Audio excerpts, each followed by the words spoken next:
it was pretty much like it is with everybody when they first start off. You know, you're getting crazy letters, you're getting crazy phone calls, visits, and a lot of that stuff occupies your mind or whatever. Then as the time drags on, the visits slow up, the letters slow up. Where I was only really in contact with my immediate family, my mother, my brother, my sister, a cousin, and an uncle. That's the primary. I got more subscription mail than I did from people that I know. You know, out of sight, out of mind. It happens, especially over time. But I got the USP Atlanta like around, when I got the USP Atlanta, like around 2016, 2017. And they had buku cell phones. And everything changed. I got online, my homie told me, yo, make a Facebook page. I did that first. I found out I didn't have a credit history, so I got me a secured credit card so I can establish a credit history. I opened up a bank account, started shifting my money over there because everything was heating up with my appeal and it was looking like I was going to come home. I published my novel. I use the phone for a lot of things beneficial on my behalf. But when I set up the Facebook page, people started like hitting me up. Like, damn, ain't you love this, that, and the third from Brownsville? Like, yeah, and I'm hitting them up. See, my name on my profile is 93 Love. 93 is the year that I went to prison. My name is Love. Being that there's a whole lot of other Loves around that just call themselves Love, my real name is Love. I was born with that name. I just put the 93 on the front of it, so I just say 93 Love. So that's my handle. And that's when everything really picked up for me. And when I first came home, like I always tell people, it was surreal. Like I didn't believe it at first. It felt more like a dream than anything. It was when I woke up that next morning in my own bed and my elbow ain't hitting the wall. No CO was shining a light through the cell to wake me up in the middle of the night. And I got up and I walked up to the window and I opened the blinds and I looked outside. That's when I really realized, yo, I'm home. I'm out here. It's real. And that's when it really came down to me. It was funny when I first went in Walmart. Even though I shifted most of my money to a bank account, I still had a couple of $100s on a debit card. And you know, the independent person that I am, even though my mother was the one that picked me up and took me there, I was like, I'm buying all these supplements. I bought some creatine, some vitamins, and bought me some underwear, socks, stuff like that. And what was that? Oh, anyway, when I went to go so I got a debit card, right, to pay for the stuff.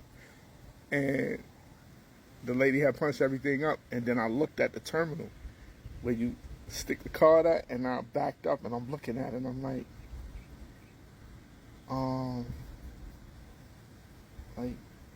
my mother like, you stick it in up under there. And I'm like, and I stuck it up under there and it beat.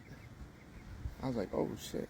And then they asked me if I wanted any money. She was like, you want to pull out any cash? I said, what you mean? She was like, you can take cash. Like, you can get cash. I got like $200. When I first got out, I always kept like $200-300 on me because I still had that old school mind state that I needed cash. Man, I only keep about $20-30 on me now. Like, fuck that. Because you'll just be sitting on it for so long because you use your card for everything. And it's quicker.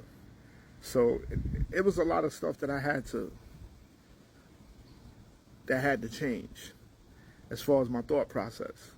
And it took a while, but the way I see phones phones is like the really, really, really big difference. Phones made a big change out here, the way people interact, the way people get money, the way people take care of business. Like, y'all was around for the transition of it. For me, it's just like a crazy jump from one thing to the next.